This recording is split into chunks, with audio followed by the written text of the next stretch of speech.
오늘 저는 열심과 열정으로 한번 따라해 보실까요? 열심과 열정으로. 여러분들에게 한번 질문을 하고 설교를 하도록 할 것입니다. 여러분, 열정적인 사람이 좋습니까? 미온적인 사람이 좋습니까? 여러분, 사유를 볼 때, 또 며느리를 볼 때 열정적인 사람으로 맞이하고 싶습니까? 미온적인 사람을 맞이하고 싶습니까? 여러분 자신은 열정적인 사람이 좋습니까? 미온적인 사람이 좋습니까? 그렇습니까? 이사야서 9장 7절과 37장 32절 59장 17절을 보면 그 정사와 평강의 더함이 무궁하며 또 다윗의 왕자와 그의 나라에 군림하여 그 나라를 굳게 세우고 지금 이후로 영원히 정의와 공의로 그것을 보존하실 것이라. 만군의 여호와의 열심히 이를 이루시리라. 이는 남은 자가 예루살렘에서 나오며 피하는 자가 시온산에서 나오실 것임이라.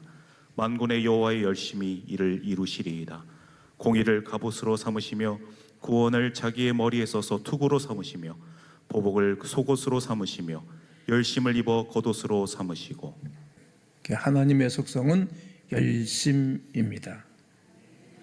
기도하시는 일에 열심이시고 일하시는 분이실 뿐만 아니라 열심 있는 분이십니다. 하나님은 냉랭하신 분이 아니십니다. 뜨거우신 분이십니다. 가만히 보고만 계시는 분이 아니라 구원하시는 분이십니다.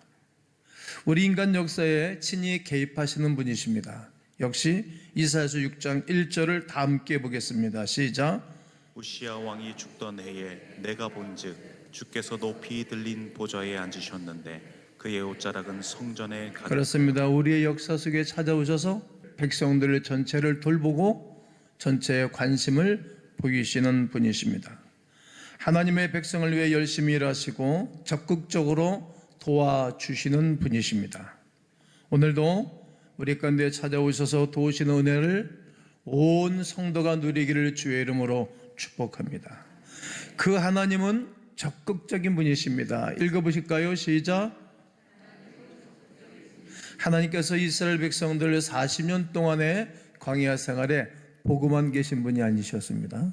그들에게 직접적으로 개입하시고 찾아오셔서 도우셨던 분이십니다. 항상 앞장서 가셨습니다. 뒤에 미온적으로 따라오신 분이 아니라 늘 이스라엘 백성들을 앞서서 행하셨던 것을 신명기에서 말씀하고 계시고 출애굽기 13장 21절에서 말씀하십니다. 읽습니다. 여호와께서 그들 앞에서 가시며 낮에는 구름 기둥으로 그들의 길을 인도하시고 밤에는 불 기둥을 그들에게 비추사 낮이나 밤이나 진행하게 하시니 너희보다 먼저 가시는 너희 하나님 여호와께서 애굽에서 너희를 위하여 너희 목전에서 모든 일을 행하신 것 같이 이제도 너희를 위하여 싸우실 것이며 그는 너희보다 먼저 그 길을 가시며 장막 칠 것을 찾으시고 밤에는 불로 낮에는 구름으로 너희가 갈 길을 지시하신 자이시니라. 그리하면 너와 그가 네 앞에서 가시며 너와 함께하사 너를 떠나지 아니하시며 버리지 아니하시리니 너는 두려워하지 말라 놀라지 말라. 한마디로 정리를 하면 하나님은 아주 열정적인 분이십니다. 할렐루야. 하나님의 속성이 그러합니다.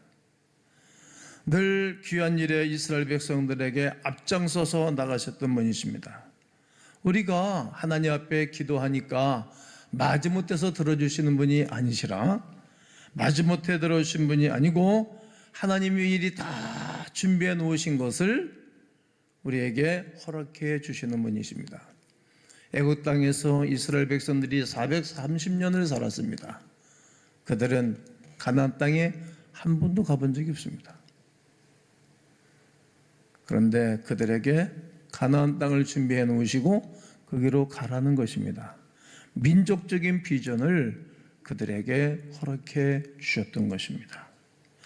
우리가 하늘나라를 가본 적이 없습니다. 본 적도 없습니다. 기도하다가 몇몇 분들이 환상으로 또 은혜 가운데 이렇게 누렸던 분들이 계시겠지만 한 번도 가본 적이 없습니다.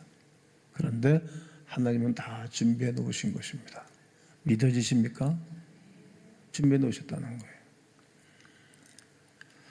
때로는 우리에게 어려움을 주기도 하고 근심을 주기도 합니다. 또 불안해하기도 합니다. 그러나 하나님은 다 준비해 놓으셨습니다. 광야를 통해 기도를 시키셨습니다. 이스라엘 백성들은 없으니 기도할 수밖에 없었고 뱀에 물렸으니 기도할 수밖에 없었습니다. 하지만 하나님은 모든 것을 허락해 주셨습니다. 만나를 허락해 주셨고 구름 기둥과 불 기둥으로 그들을 보호하시고 그들에게 함께 해 주신 것입니다. 하나님께서는 홍해 앞에서 마지못해 물이 갈라지게 하신 것이 아닙니다. 하나님은 그들을 홍해 앞으로 인도해 놓으셨고 그리고 그들의 반응을 보셨습니다. 그리고 변함없이 믿음으로 기도하던 모세를 통하여서 밤새도록 동풍이 불어와 바닷물을 걷어 올리셨습니다. 기적을 보여주기를 원하셨습니다. 이유는 오직 한 가지입니다. 야훼 하나님을 믿게 하기 위함이고 믿음을 주시기 위해서였습니다. 나는 여호와라 이 선포를 듣게 하시려는 것입니다.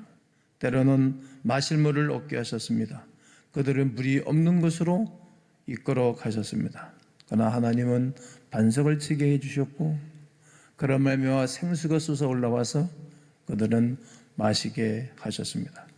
식물이 없는 곳 광야로 인도하셨습니다. 그리고 그들이 굶주려 힘이 들 때에 하나님은 만나를 내려주셨습니다. 들어본 적도 없고 본 적도 없고 한 번도 먹어보지도 못했던 과자 같기도 하고 신 만나를 내려줘서 40년 동안 먹고 살았습니다. 고기가 없는 곳 광야로 인도하셨습니다. 그 고기가 먹고 싶다고 하니까 메추라기를 날려다가 진영에 가서 뿌려줘서 그들은 그 음식을 먹고 40년 동안 살아냈습니다.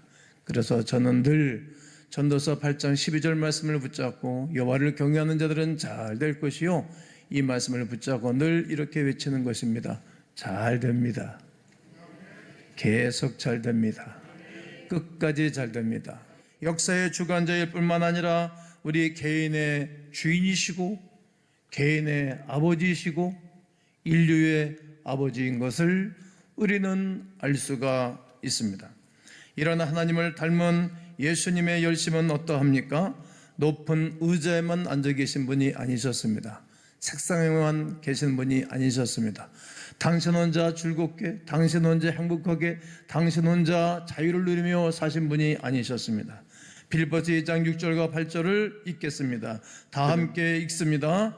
그는 근본 하나님의 본체시나 하나님과 동등됨을 취할 것으로 여기지 아니하시고 오히려 자기를 비워 종의 형체를 가지사 사람들과 같이 되셨고 사람의 모양으로 나타나사 자기를 낮추시고 죽기까지 복종하셨으니 곧 십자가에 죽으심이라. 아멘. 특별히 자기 백성을 위해서 열심히 있으신 분이십니다.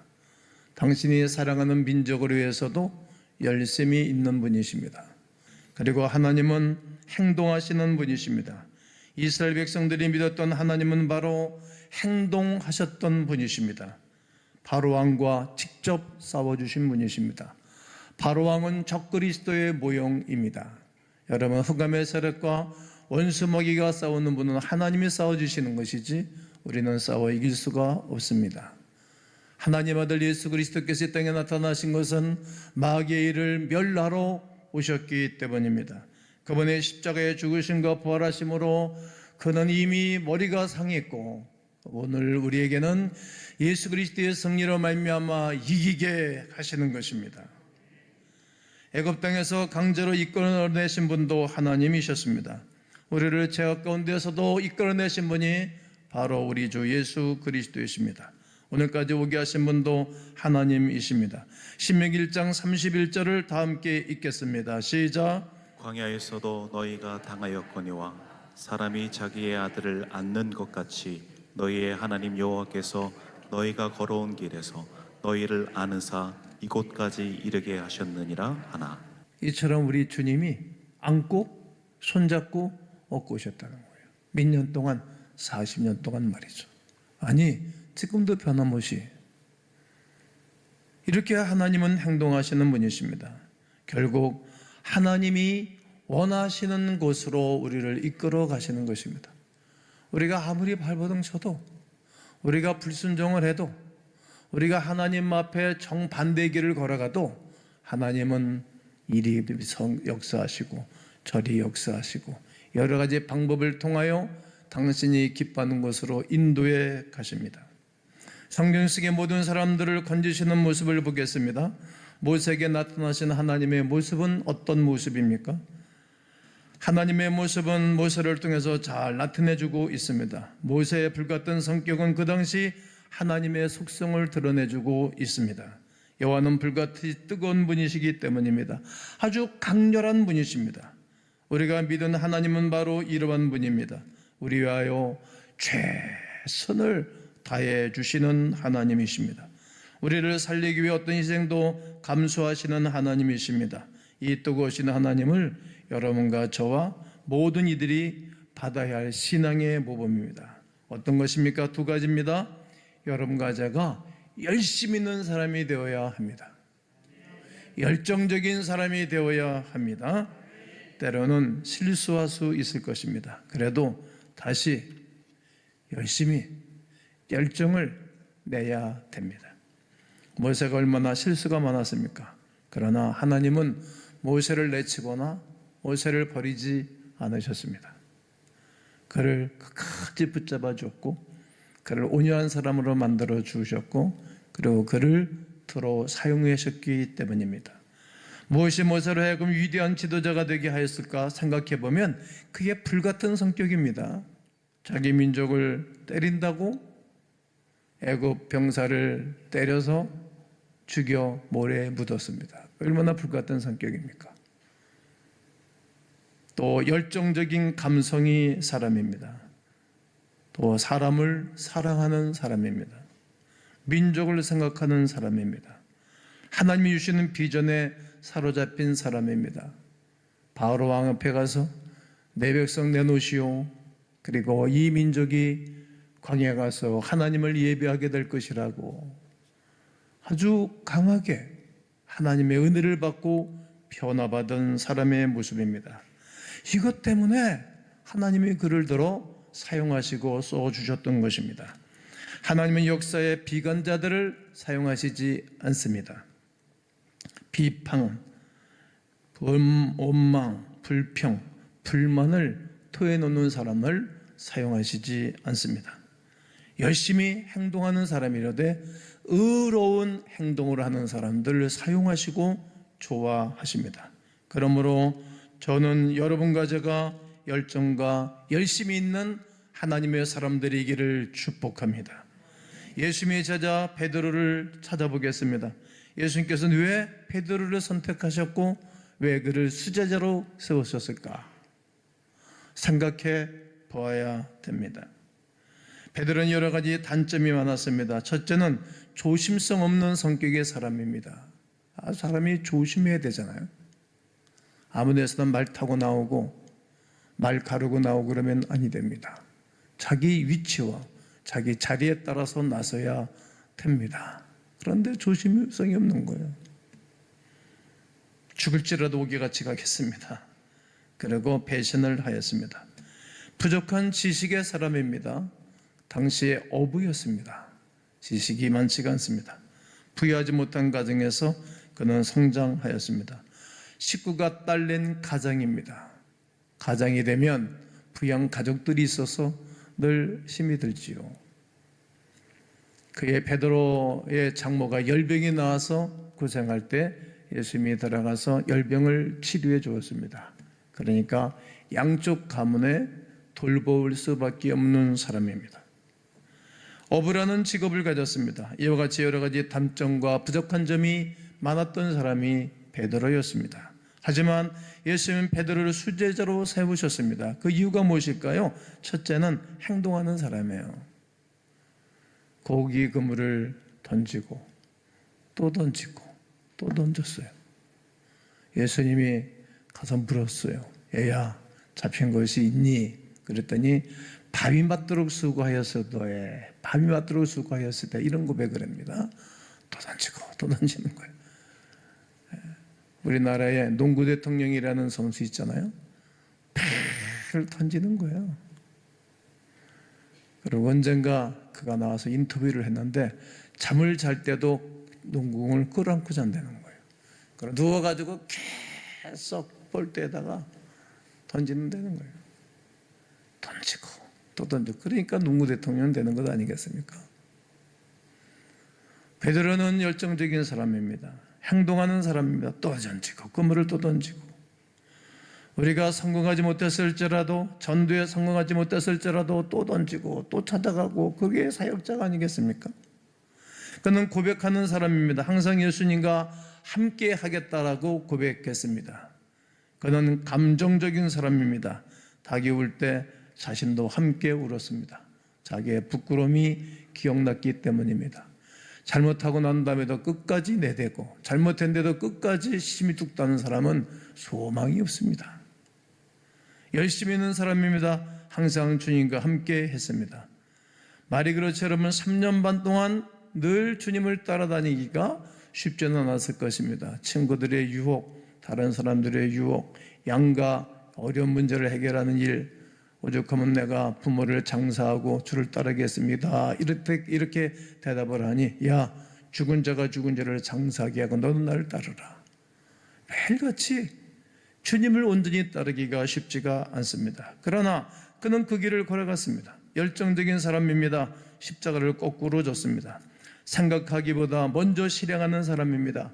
다른 사람들은 뛰어들지 않지만 무리를 뛰어들어서 물리를 걸었던 사람입니다.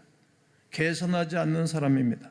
예수님 말씀이면 중농신용도 하는 사람이며 예수님을 열정적으로 사랑했던 사람입니다. 예수님 베드로의 이런 모습을 마음에 두었습니다. 예수님 베드로의 고백과 행동 속에서 가능성을 보았습니다. 저 사람 보면 가능성이 있어 보이는 부분이 있습니다. 당장 지금은 실수가 많을지라도 열정적인 성품이 위대한 일을 할 수 있는 것을 예수님은 바라보셨습니다. 인도 선교 유명한 스탠리 존슨은 말합니다. 진짜 기독교인이 되려면 3가지 체험을 필연적으로 하게 된다. 그 첫째가 불안에서 해방되는 것이요, 미래에 대한 불안이 예수 그리스도를 만나면 해소되는 것입니다. 둘째는 환난이 많아지는 것이요, 믿음으로 사는데 윈수가 옆에 붙어 있는데 말이야 편함없이 사랑하기 하기 쉽지가 않잖아요. 셋째는 의심할 정도로 기쁨이 있고 열심을 내게 된다는 것입니다. 기독교와 공산주의라는 책에서 크리스찬은 진리를 가지고 있지만 열심이 없고, 진리를 가지고 있지만 열심이 없는 거예요. 빛은 있으나 열이 없으며 이상은 있으나 정열이 없다라고 말합니다. 그 반면에 칼막스의 제자들은, 공산당원들은 당과 자기의 사상에 언제나 목숨을 걸릴 각오가 되었다는 거예요. 그러니까 당을 위해서, 자기들의 그 사상을 위해서 목숨을 버리는 거예요. 오늘 예수님을 믿는 사람 가운데 예수 그리스도를 위해서 목숨을 바칠 수 있는 사람이 얼마나 되는지 생각해 보아야 됩니다. 여러분은 어떠하십니까? 그렇게 정리가 된 사고와 그런 믿음이 있으신 것입니까? 미국의 흑인 설교가 제임스 콘 박사가 이런 말을 했습니다. 미국의 교회가 점점 약해지는 것은 오직 이유가 있다. 강대에 선 종들이 열정적인 설교를 하지 않기 때문이다. 땀을 흘리며 설교를 하지 않기 때문이다 라고 정리를 했습니다. 그런 교회는 점점 약해진다. 앞으로 열심히 있는 교회는 계속 부흥할 것이다. 아멘이십니까? 열심히 있는 교회는 복을 받을 것이다. 열심히 있는 성도는 축복을 누릴 것입니다. 열심히 있는 성도는 비전을 보게 될 것입니다. 열심히 있는 여러분들, 내 마음, 내 생각을 바꾸셔야 됩니다. 오늘 본문에서 예수님의 삶을 보고 예수님의 열심을 찾아볼 수가 있었습니다. 오늘 3장 20절로 21절 2절을 전 성도가 다시 한번 읽습니다. 시작. 집에 들어가시니 무리가 다시 모이므로 식사할 겨를도 없는지라. 예수의 진족들이 듣고 그를 붙들러 나오니 이는 그가 미쳤다 하밀러라. 식사할 겨를도 없었다. 예수님은 설교하러 오신 분이 아닙니다. 행동하기 위해서 오신 것입니다. 나는 말 잘하는 사람들 별로 좋아하지 않습니다. 행동을 보여줘야 됩니다. 행동을. 매일말 말만 하면 되겠습니까? 누구 가리키려고 하는 사람 별로나 좋아하지 않습니다. 행동을 보여주세요. 행동을. 그게 요즘 젊은이들이 우리에게 요구하는 것 아니겠습니까? 땀을 흘리고 피곤함으로 지치셨습니다. 하지만 예수님은 많은 사람을 구원하는 일에 늘 최선을 다하셨습니다. 예수님은 시간이 없었습니다. 너무나 구원받아야 할 사람들이 많이 있었기 때문에 주무실 시간도 거의 없으셨습니다. 많은 사람들이 밤에 잠을 자지만 예수님은 겟세마네 동산에서 밤이 맞도록 새벽녘까지 기도하셨습니다. 다른 사람들이 일찌감치 잠을 자지만 새벽 미명에 일어나서 늘 기도하셨습니다. 제자들을 부르실 때도 산에 올라가서 산기도 하시고 내려와서 제자들을 부르셨고, 일이 있을 때마다 하루를 새벽에 기도하고 하루 일정을 맞이했습니다. 예수님은 털썩 주저앉아서 힘이 없을 정도로 기진하기도 했습니다. 그래서 풍랑이 일고 있는 배 밑에서 고무를 베고 주무시기도 하셨습니다. 본문 20절 말씀대로 그의 가족들도 그를 미치광이로 몰아붙일 정도로 그는 열정적인 삶을 사셨습니다. 하나님을 위한 일을 하면 예수님은 밤과 낮도 없었던 것입니다. 하나님을 위해서라면 먹는 것도 잊었던 것입니다. 하나님을 위해서라면 춥고 더운 것도 가리지 않았습니다. 하나님을 위해서 죽고 사는 문제를 가려내지를 않았습니다. 우리는 짧은 인생, 우리의 남은 인생은, 남은 시간은 무엇을 위해서 불태워야 되는 것일까 생각해 봤습니다. 무엇을 위해서 우리는 열정을 쏟고 있는 것입니까? 무엇을 위해서 우리의 시간을 투자하고 있고 시간을 보내고 있는 것입니까?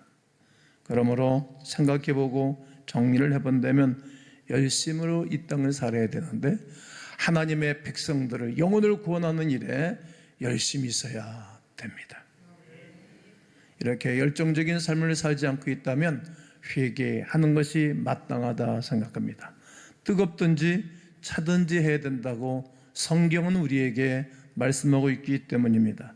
요한계시록 3장 4절과 19절을 함께 읽겠습니다. 시작. 그러나 사대에 그 옷을 더럽히지 아니한 자 몇 명이 내게 있어 흰 옷을 입고 나와 함께 다니리니 그들은 합당한 자인 연고라. 무릇 내가 사랑하는 자를 책망하여 징계하노니 그러므로 내가 열심을 내라. 회개하라. 그렇습니다. 열심을 내지 않는 분들은 회개하셔야 됩니다. 오늘 우리들에게는 어떤 열심을 가져야 될까요? 교회는 영혼 구원하는 일에 열정적인 삶을 살아야 될 것이고, 성도를 돌보는 일에, 성도들의 믿음을 키우는 일에, 서로 세우는 일에 열정적이어야 됩니다. 특세를 마치고 이제 1년 동안 우리 하나님이 우리에게 크게 축복하실 것을 기대하셔야 됩니다. 이스라엘 족장들 가운데 가장 열정적인 사람이 누구였을까? 아브라함, 이삭, 야곱을 족장이라고 표현합니다. 이 3대에 거쳐 저는 제일 훌륭한 열정적인 사람은 야곱이라고 생각합니다. 창세기 30장 43절에 이에 그 사람이 매우 번창하여 양떼와 노비와 낙타와 나귀가 많았더라. 이 사람이 매우 번창해서 많았던 거예요. 재산이 많이 늘어났어요. 자, 그런데 이 야곱이 외손촌집에 가서 첫 번째 만난 여인이 라헬이었는데 곱고 아름다웠더라. 이 여인에게 이렇게 필이 꽂힌 거예요. 그 결혼을 하고 아침에 일어나 보니 그 누이를 방에 놓아준 거예요. 그게 따졌죠. 그랬더니 우리 중동 지방에서는 이렇게 형을 두고 아우가 먼저 가는 일이 없다. 그랬다는 거예요. 방법이 없죠. 7년 동안 봉사했어요. 그리고 그의 사랑하는 아내 라헬을 위해서 7년 동안 봉사를 했어요. 그리고 아내를 얻었어요. 14년 동안 무벗으로 밥만 먹고 일했던 겁니다. 자, 그런데 6년 동안에 이렇게 소와 양과 염소와 낙타 빡치성이 드러난 거예요. 우리가 믿음으로 살면 어느 날 하나님 몰아주면 한꺼번에 몰아다 주는 거예요. 그게 믿음의 사람들의 삶인 것입니다. 그런데 이 말씀을 대변해주는 성경이 있습니다. 어디인 것인가 하면 창세기 31장 40절입니다. 한번 띄워주시고 읽습니다. 시작. 내가 이와 같이 낮에는 더위와 밤에는 추위를 무릅쓰고 눈 붙일 겨를도 없이 지냈나이다. 열정적인 사람입니다. 예수님 만난 사람은 예수님께 미칠 수밖에 없습니다. 우리의 일생 주를 위해서 불태우며 살아가는 것, 이것이 성도에 마땅한 삶입니다. 오늘 예수님은 식사할 겨를도 없이 열심히 일하셨고, 그리고 그의 가족들도 붙잡으러 와서 미치광이다라고 그를 평가했습니다.